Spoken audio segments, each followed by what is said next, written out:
Hello students, మనం మొన్న start చేసినటువంటి ప్రిలిమ్స్ 2025 సిరీస్ కింద ఇది ఎన్వైర్న్మెంట్లో వచ్చినటువంటి సెకండ్ వీడియో. సో ఇక్కడ ఇంపార్టెంట్ టాపిక్స్ చూద్దాం మనం 2025 ప్రిలిమ్స్కి. సో ఫస్ట్ వచ్చేటప్పటికి గ్రీన్ వాషింగ్ అంటారు. గ్రీన్ వాషింగ్ అంటే ఏంటి? మనం యూపీఎస్సీ ప్రిలిమ్స్లో ప్రీవియస్ ఇయర్ క్వశ్చన్స్ కూడా చూసుకున్నట్టయితే కొన్ని టర్మ్స్ ఇచ్చి ఆ టర్మ్ మీనింగ్ ఏంటి అని అడుగుతారు. స్పెసిఫిక్గా ఇది మనం ఎన్వైర్న్మెంట్లో అబ్జర్వ్ చేయొచ్చు. సో వాళ్ళు చాలాసార్లు గ్రీన్ వాషింగ్ అనే క్వశ్చన్, ఇది ఒక పీవైక్యూ క్వశ్చన్ కూడా అనమాట. అసలు గ్రీన్ వాషింగ్ అంటే ఏంటి? ఫస్ట్ ఆఫ్ ఆల్ అసలు ఎందుకు న్యూస్లో ఉంది అంటే సెంట్రల్ కన్స్యూమర్ ప్రొటెక్షన్ అథారిటీ ఉంది కదా, సిసిపిఏ అంటాము. వాళ్ళు ఈ గ్రీన్ వాషింగ్ని ప్రివెంట్ చేయాలి అని చెప్పేసి గైడ్ లైన్స్ ఇవ్వడం జరిగింది. అసలు ఈ గ్రీన్ వాషింగ్ అంటే ఏంటి? జనరల్గా మనం మార్కెట్లో చూస్తూనే ఉంటాం, కొన్ని కూల్ డ్రింక్స్ ఉంటాయి, కొన్ని డ్రింక్స్ ఉంటాయి, జ్యూసెస్ ఉంటాయి. అవి 100% న్యాచురల్ అని చెప్పి ప్యాకింగ్ చేస్తారు. కానీ నిజానికి 100% న్యాచురల్ ఇంగ్రీడియంట్సే ఉండవు. అందులో కలర్స్ ఉంటాయి, దాంతోపాటు వాటిని ప్రిజర్వ్ చేయడానికి ప్రిజర్వేటివ్స్ ఉంటాయి. సో వీటన్నిటిని హైడ్ చేస్తూ 100% న్యాచురల్ అని చెప్పేసి మనల్ని మిస్లీడ్ చేస్తారు. సో న్యాచురల్ అనుకుని చాలామంది కొంటూ ఉంటారు కూడా. సో ఇలాంటి మిస్లీడింగ్ ప్రాక్టీసెస్ ఏవైతే ఉంటాయో వాటిని ఆపడానికే ఈ గ్రీన్ వాషింగ్కి ఎగనెస్ట్గా గైడ్లైన్స్ తీసుకొచ్చారు. ఇలా మిస్లీడింగ్ ప్రాక్టీసెస్ చేయడానికి కూడా గ్రీన్ వాషింగ్ అనే పిలుస్తారనమాట. ఒక్కసారి మనకి ఈ టర్మ్ ఇంపార్టెంట్ కాబట్టి టర్మ్ యొక్క డెఫినేషన్ అనేది చూద్దాము.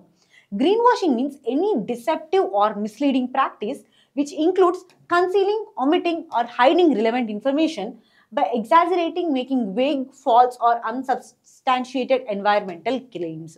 అంటే ఏదైనా సరే ఇన్ఫర్మేషన్ని కన్సీల్ చేస్తా అంటే చూపించకుండా ఉన్నా, లేకపోతే అక్కడ అసలు ఆ ప్రోడక్ట్లో ఉన్న ఇన్ఫర్మేషన్ ఏమి పెట్టకపోయినా సరే, లేదా దాని గురించి ఏదైనా వేగ్ స్టేట్మెంట్స్ని చేసినా సరే మనం దాన్ని గ్రీన్ వాషింగ్ కిందే తీసుకుంటాము.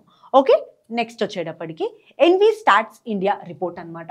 ఇక్కడ మనకు చూసుకున్నట్టయితే ఈ ఎన్వి స్టాట్స్ ఎవరు చేస్తారు? Union ministry of statistics and programme implementation వాళ్ళు ఈ ఎన్వి స్టాట్స్ని చేయడం జరుగుతుంది. సో ఇది 7th ఇష్యూ ఎన్వి స్టాట్స్కి. ఒక్కసారి ఎన్వి స్టాట్స్ గురించి చూసుకున్నట్టయితే, సో ఎన్వైర్న్మెంట్లో వచ్చినటువంటి చేంజెస్ గురించి చెప్పేటటువంటి రిపోర్ట్సే ఈ ఎన్వి స్టాట్స్ రిపోర్ట్. సో ఇందులో 4 రకాలైనటువంటి పబ్లికేషన్స్ ఉంటాయన్నమాట. ఒకటేంటి? Energy accounts. ఫస్ట్ది ఎనర్జీ అకౌంట్స్ అని పిలుస్తాము. సెకండ్ది ఓషన్ అకౌంట్స్. థర్డ్ వచ్చేటప్పటికి soil nutrient index. And 4th biodiversity. ఈ 4 ఏరియాస్లోనూ మనం ఈ ఎన్వి స్టాట్స్ రిపోర్ట్ని మెజర్ చేయడం జరుగుతుంది. సో అసలు 2024 యొక్క ఎన్వి స్టాట్స్ రిపోర్ట్ యొక్క కీ హైలైట్స్ ఏంటి అంటే, ఎనర్జీ ట్రాన్సిషన్లో India became a world leader. And దాంతోపాటు టోటల్ ప్రొటెక్టెడ్ ఏరియా యొక్క వాల్యూ అంటే నెంబర్ పరంగా రైజ్ అయింది, దాంతోపాటు పర్సంటేజ్ పరంగా కూడా టోటల్ ప్రొటెక్టెడ్ ఏరియా అనేది పెరిగింది అని చెప్తుంది ఎన్వి స్టాట్స్ రిపోర్ట్. ఈ రిపోర్ట్ హైలైట్స్ కన్నా ఇక్కడ ఎవరిచ్చారు అండ్ పబ్లికేషన్ ఏ ఏరియాస్లో ఉంటుంది అని తెలుసుకోవడం చాలా important. Okay, next eco mark rules అనమాట. రీసెంట్గా ఏమైందంటే union ministry of environment, forest and climate change eco mark rules 2024ని నోటిఫై చేయడం జరిగింది. సో ఎకో మార్క్ అంటే ఏంటి? ఏవైతే ఎకో ఫ్రెండ్లీ ప్రోడక్ట్స్ ఉంటాయో వాటి యొక్క లేబులింగ్ సిస్టమే ఎకో మార్క్ రూల్స్ అంటారు. ఫర్ ఎగ్జాంపుల్ మనకి ఫుడ్లో కానీ, కాస్మెటిక్స్లో కానీ, ఎలక్ట్రానిక్స్లో కానీ ఈ ఎకో మార్క్ రూల్స్కి అనుగుణంగా ఉన్నటువంటి ప్రోడక్ట్కి ఎకో మార్క్ అనేది లభిస్తుంది అనమాట. ఫర్ ఎగ్జాంపుల్ ఈ ఎకో మార్క్ని ఎలా అప్లై చేసుకుంటాము? ఇది సెంట్రల్ పొల్యూషన్ కంట్రోల్ బోర్డ్ ద్వారా అప్లై చేసుకోవాల్సి ఉంటుంది. అండ్ ఈ ఒక్కసారి ఎకో మార్క్ వచ్చిన తర్వాత దీని వ్యాలిడిటీ వచ్చేటప్పటికి 3 ఏళ్ళు ఉంటుంది, 3 years అనమాట. ఇంతవరకు మనం ఎకో మార్క్ రూల్స్ గురించి గుర్తుపెట్టుకోవాల్సి ఉంటుంది. Next living planet report. అసలు ఫస్ట్ ఆఫ్ ఆల్ ఈ లివింగ్ ప్లానెట్ రిపోర్ట్లో ఏం చేస్తారు అంటే, స్పీసీస్ ఒక ప్రీవియస్గా ఒక ఇయర్ని తీసుకొని ఆ ఇయర్లో ఎంత స్పీసీస్ ఉంది, ఈ ఇయర్లో ఆ స్పీసీస్కి సంబంధించిన ఎంత నెంబర్ ఉన్నాయి అనేది క్యాలిక్యులేట్ చేస్తారు. సో అసలు ఈ లివింగ్ ప్లానెట్ రిపోర్ట్ ఎవరిస్తారు అంటే world wild life fund for nature, WWF అని పిలుస్తారనమాట. వీళ్ళు ఈ లివింగ్ ప్లానెట్ రిపోర్ట్ ఇస్తారు. అండ్ ఎన్ని ఇయర్స్కి ఒకసారి ఇస్తారు? బైనియల్గా ఇస్తారనమాట. అంటే 2 yearsకి ఒకసారి ఈ రిపోర్ట్ని ఇవ్వడం అనేది జరుగుతుంది. నెక్స్ట్ చూసుకున్నట్టయితే కైమూర్ వైల్డ్ లైఫ్ శాంచురీ. రీసెంట్గా బీహార్లో ఈ కైమూర్ వైల్డ్ లైఫ్ శాంచురీ ఏదైతే ఉందో దాన్ని టైగర్ రిజర్వ్గా అనౌన్స్ చేయడం జరిగింది. సో ఈ కైమూర్ వైల్డ్ లైఫ్ శాంచురీ కన్నా ముందు బీహార్లో ఒక టైగర్ రిజర్వ్ ఉంది, అదే వాల్మీకి టైగర్ రిజర్వ్. ఈ కైమూర్ అనౌన్స్ చేసిన తర్వాత ఈ కైమూర్ వైల్డ్ లైఫ్ శాంచురీ ఏదైతే ఉందో అది 2nd టైగర్ రిజర్వ్ అయిందనమాట. ఒక్కసారి మనం నేషనల్ టైగర్ కన్జర్వేషన్ అథారిటీ చూసుకున్నట్టయితే ఆ అథారిటీ ఈ కైమూర్ వైల్డ్ లైఫ్ శాంచురీకి అప్రూవల్ అనేది ఇవ్వడం జరిగింది టైగర్ రిజర్వ్ కోసం అని చెప్పేసి. నేషనల్ టైగర్ కన్జర్వేషన్ అథారిటీ ఏదైతే ఉందో దాన్ని వైల్డ్ లైఫ్ ప్రొటెక్షన్ యాక్ట్ 1972 కింద ఎస్టాబ్లిష్ చేశారనమాట. ఇది ఒక స్టాట్యూటరీ బాడీ, మనం గుర్తుపెట్టుకోవాల్సింది. నెక్స్ట్ ఇంకొకటి కైమూర్ వైల్డ్ లైఫ్ శాంచురీ ఒక లొకేషన్ చూసుకున్నట్టయితే కర్మాన్సా రివర్ అండ్ దాంతోపాటు సోన్ రివర్, ఈ రెండింటి మధ్య ఉన్నటువంటి ప్లాట్యూలో ఈ కైమూర్ వైల్డ్ లైఫ్ శాంచురీ అనేది ఉంటుంది. సో ఇక్కడ ఫానా చూసుకున్నట్టయితే leopards, wild boars, sloth bears etcetera ఉంటాయి. Okay, next mission Mausam. ఈ రీసెంట్గా యూనియన్ మినిస్ట్రీ ఈ మిషన్ మౌసమ్ని అనౌన్స్ చేసింది అనమాట. సో ఇందులో ఏంటి అంటే వెదర్ ప్రిడిక్షన్ గురించి కానివ్వండి, లేదా వెదర్ మోడలింగ్స్, అంటే ఫర్ ఎగ్జాంపుల్ క్లౌడ్ సీడింగ్ లాంటి యాక్టివిటీస్ ఉన్నాయి కదా, వీటన్నిటిని ప్రమోట్ చేయడానికి అండ్ యాక్యురేట్ వెదర్ ఫోర్కాస్టింగ్ కోసం ఈ మిషన్ మౌసమ్ని తీసుకొచ్చింది. ఈ మిషన్లో ఏంటి అంటే నార్మల్గా రేడార్స్ ఉంటాయి కదా మనకి, రేడార్స్ కానీ శాటిలైట్స్ కానీ high performing computers and artificial intelligence, machine learning, ఇవన్నిటిని యూజ్ చేసుకొని యాక్యురేట్గా వెదర్ ప్రిడిక్షన్స్ చేయాలి ఒకటి. రెండో విషయం ఏంటి అంటే weather modulation techniques, for example cloud seeding లాంటి వెదర్ మాడ్యులేషన్ టెక్నిక్స్ని కూడా వీళ్ళు అమలు చేయాల్సి ఉంటుంది ఈ మిషన్ మౌసమ్ కింద. సో ఇంప్లిమెంటింగ్ మినిస్ట్రీ ఎవరు? Ministry of earth sciences. Okay, next question, wolf. రీసెంట్గా ఉత్తరప్రదేశ్లో చాలా విలేజెస్లో ఈ వుల్ఫ్ అటాక్స్ అనేవి జరిగినాయి అనమాట. సో ఈ వుల్ఫ్ని మనం ఒక స్పీసీస్ కింద చూద్దాం, అంటే న్యూస్లో ఉన్నటువంటి స్పీసీస్ కింద చూద్దాం అనమాట.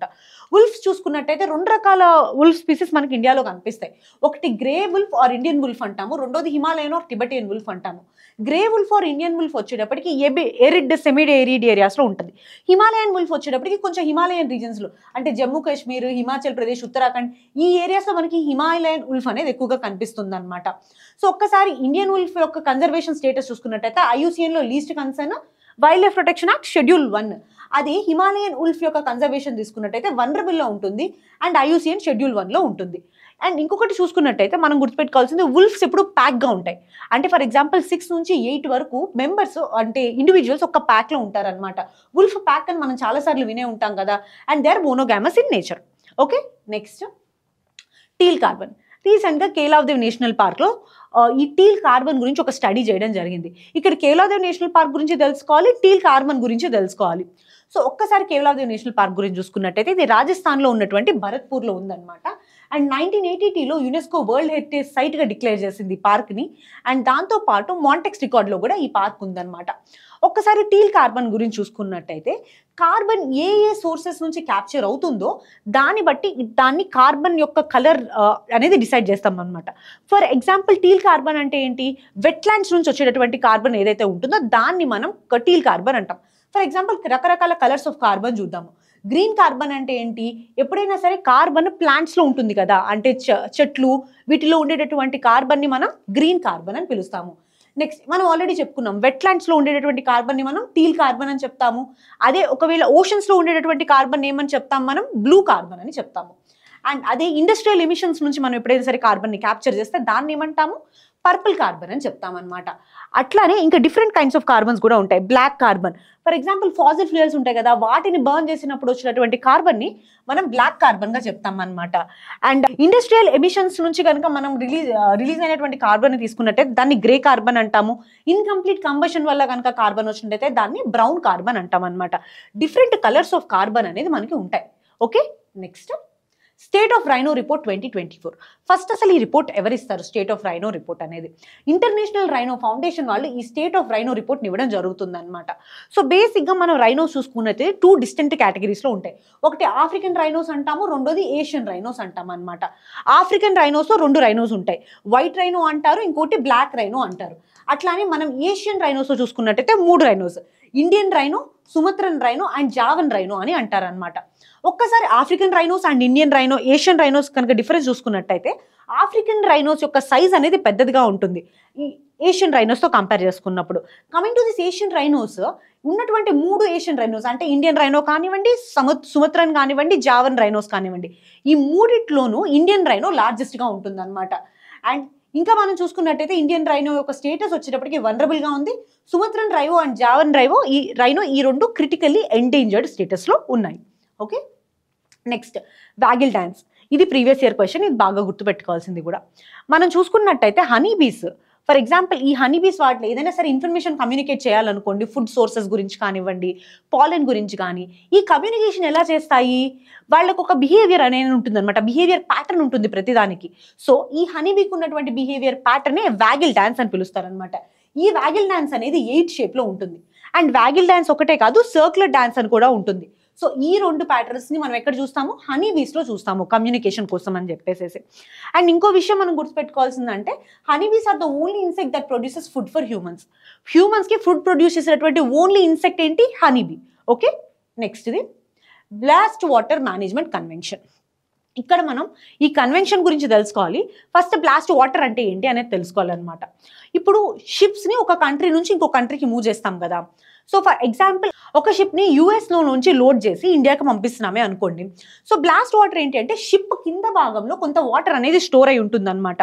సో దట్ ఈ కార్గో ఏదైతే ఉందో దాని మూవ్మెంట్ని బట్టి ఈ వాటర్ని బయటకు వదులుతూ ఉంటారు. అంటే వెయిట్ మేనేజ్మెంట్ కోసం, అంటే పైన చెప్పాలి అంటే మనకు అది వెయిట్ మేనేజ్మెంట్ కోసం అని గుర్తుపెట్టుకోండి. సో ఇప్పుడు ఏమవుతుంది, యూఎస్ఏలో కొంత వాటర్ని ఎక్కిస్తారు. ఎప్పుడైతే ఇండియాకి వస్తుందో అక్కడ వాటర్ని తీసేశారు అనుకోండి. సో అప్పుడు ఏమవుతుంది, ఆ వాటర్లో ఉన్నటువంటి స్పీసీస్ ఏవైతే ఉంటాయో ఈ కంట్రీలోకి వచ్చేస్తాయి అనమాట. సో రీసెంట్గా వచ్చిన రిపోర్ట్ కూడా ఇదే, ఈ బ్లాస్ట్ వాటర్ వల్ల దాదాపు 40 to 50 ఇన్వేజివ్ స్పీసీస్ ఎంటర్ అవుతున్నాయి అని చెప్పేసి, అంటే ఇండియన్ సబ్ కాంటినెంట్లో రీసెంట్ రిపోర్ట్ ప్రకారం. అందుకని ఇది న్యూస్లో ఉంది. సో ఇలాంటివి జరగకూడదు, ఇలాంటి ఇన్వేజివ్ స్పీసీస్ రాకూడదు అని చెప్పేసి బ్లాస్ట్ వాటర్ కన్వెన్షన్ని తీసుకురావడం జరిగిందనమాట. ఇది ఎప్పుడు తీసుకొచ్చాము, 2017లో తీసుకొచ్చాము. ఎవరు తీసుకొచ్చారు, ఇంటర్నేషనల్ మ్యారిటైమ్ ఆర్గనైజేషన్ వాళ్ళు తీసుకొచ్చారు. ఇక్కడ గుర్తుపెట్టుకోవాల్సింది ఏంటంటే ఈ బ్లాస్ట్ వాటర్ కన్వెన్షన్ ఏదైతే ఉందో అందులో ఇండియా పార్ట్నర్ కాదు. India is not a party for the blast water convention. ఇది గుర్తుపెట్టుకోవాలి మనం బాగా. సో ఆల్రెడీ చెప్పాం కదా, బ్లాస్ట్ వాటర్ ఏంటి, ఫ్రెష్ వాటర్ అయినా అవ్వచ్చు, సాల్ట్ వాటర్ అయినా అవ్వచ్చు, షిప్ యొక్క భాగంలో ఉంటుంది. సో దానివల్ల ఇన్వేజివ్ స్పీసీస్ అనేవి స్ప్రెడ్ అవుతూ ఉంటాయి. ఓకే, నెక్స్ట్ వచ్చేటప్పటికి బేలం డిక్లరేషన్. రీసెంట్గా అమెజాన్ సమ్మిట్లో బేలం డిక్లరేషన్ గురించి చెప్పడం జరిగింది. అసలు బేలం డిక్లరేషన్ అంటే ఏంటి, ఏ ఫారెస్ట్ కన్జర్వేషన్లో కానివ్వండి లేదా సస్టైనబిలిటీలో కానీ అక్కడ పీపుల్ అంటే ఇండిజినియస్ పీపుల్ యొక్క నాలెడ్జ్ని అండ్ పీపుల్ యొక్క పార్టిసిపేషన్ ఉండాలి అని చెప్పేసి చేసినటువంటి సమ్మిటే ఈ అమెజాన్ సమ్మిట్లో ఉన్నటువంటి బేలం డిక్లరేషన్ అనేది. ఓకే, బేలం డిక్లరేషన్ దేని గురించి కోసం, it emphasizes on the importance of indigenous knowledge for biodiversity conservation and calls for indigenous people participation in decision making. Okay, next వచ్చేటప్పటికి గ్రాస్ ఎన్వైరన్మెంటల్ ప్రోడక్ట్ ఇండెక్స్. మనం already నిన్నటి క్లాస్లో చూసాము, first class of ఎన్వైరన్మెంట్లో. Environmental GDP అంటే green GDP ఏదైతే ఉందో ఆ గ్రీన్ జీడిపి తీసుకొచ్చినటువంటి స్టేట్ ఏంటి అనేది మీరు కామెంట్ సెక్షన్లో చెప్పండి. ఇప్పుడు green GDP is different from this gross environmental product index. ఈ రెండింటి మధ్య డిఫరెన్స్ తెలుసుకోవాలి ఫస్ట్ మనం. సో బేసిక్గా ఒకసారి న్యూస్ చూసుకున్నట్టయితే Uttarakhand became the first state to operationalise this green environmental product index. So ఇప్పుడు జీడిపి అంటే ఏంటి, ఎకనామిక్ వాల్యూని కాలిక్యులేట్ చేసేదే జీడిపి కదా. గ్రీన్ జీడిపి అంటే ఏంటి, ఎన్వైరన్మెంట్కి సంబంధించినటువంటి ప్రోడక్ట్స్ యొక్క ఎకనామికల్ వాల్యూని క్యాలిక్యులేట్ చేస్తాం అందులో. గ్రాస్ ఎన్వైరన్మెంటల్ ప్రోడక్ట్ ఇండెక్స్ అంటే ఏంటి అంటే అక్కడ హ్యూమన్ ఇంటర్వెన్షన్ ద్వారా డెవలప్మెంట్ జరిగినటువంటి ఎకాలజీలో జరిగినటువంటి డెవలప్మెంట్ గురించి చెప్పేది గ్రాస్ ఎన్వైరన్మెంటల్ ప్రోడక్ట్ ఇండెక్స్ అంటారు, GEPI అని పిలుస్తారనమాట. అంటే ఫర్ ఎగ్జాంపుల్ ఇప్పుడు హ్యూమన్స్ చాలా వరకు ఆర్టిఫిషియల్ రిజర్వాయర్స్ అవి కన్స్ట్రక్ట్ చేస్తారు. సో ఆర్టిఫిషియల్గా హ్యూమన్స్ ఏవైనా కన్స్ట్రక్ట్ చేసినప్పుడు దానివల్ల వచ్చినటువంటి ఎకలాజికల్ ఇంపాక్ట్ని మెజర్ చేసేదే gross environmental product index. So ఈ గ్రాస్ ఎన్వైరన్మెంటల్ ప్రోడక్ట్స్ ఇండెక్స్ కూడా 4 పిల్లర్స్ ఉంటాయి, ఎయిర్, సాయిల్, ట్రీ, వాటర్. ఈ 4 పిల్లర్స్గా చెప్పుకుంటాం అనమాట. ఇది ఈ క్లాస్ కరెంట్ అఫైర్స్. మళ్ళీ నెక్స్ట్ క్లాస్ కరెంట్ అఫైర్స్తో కలుద్దాము. All the best for your preparation.